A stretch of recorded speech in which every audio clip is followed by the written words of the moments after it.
In this tutorial, I'll show you how to take a full page screenshot in Google Chrome.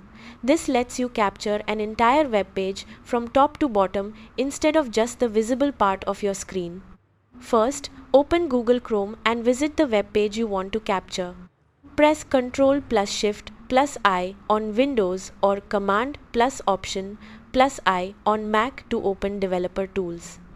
Next, press Ctrl plus Shift plus P on Windows or Command plus Shift plus P on Mac to open the command menu.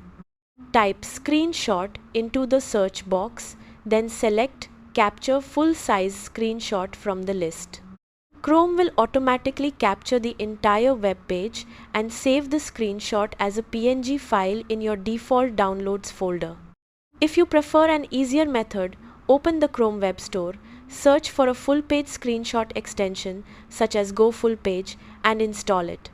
After installing the extension, open the web page you want to capture, click the extension icon and select Capture Full Page. The extension will automatically scroll through the page and generate a complete screenshot that you can download as an image or PDF. That's how to take a full page screenshot in Google Chrome. Thanks for watching.